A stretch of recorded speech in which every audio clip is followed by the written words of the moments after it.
Mauni ato ang gyoza beef and wagyu cubes, and then naa siya gyoza sauce, and then chili oil. Steam ra na siya pagluto, and then fried lang iyang bottom. Depende na sa inyo ha kung saan ninyo pwede mo na fried daw kay sama ra na sa siomay nato diri. Dayon kauban ana magluto pud ta og miso ramen ug shoyu ramen.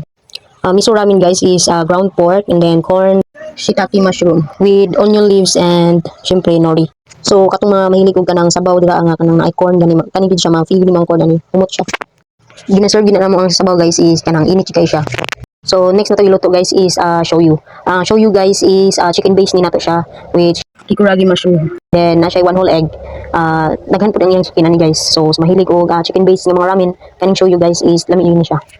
Kaning sa shoyu guys, yang lasa gid ani iyang soup is kanang medyo salty ni siya guys kay soy sauce gud ang gamit ani. Mostly man gid sa mga ramen is pag maingon sila og ramen kay creamy inana, pero kani siya guys is medyo salty. Lami ko ni siya guys.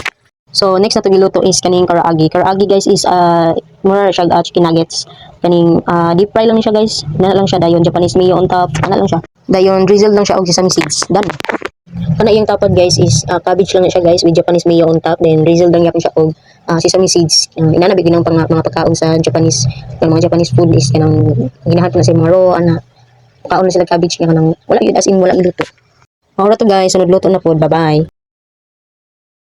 Insert lang tagamay sa tong dagway. Abi pa lang robot. Ako ni si Loy Loy. Nana na guys, pag manog luto, tambay-tambay, pati si Tisoy lang, balang dili Tisoy. Halin mo diri guys, mulaag mo diri guys, mulaag mo diri.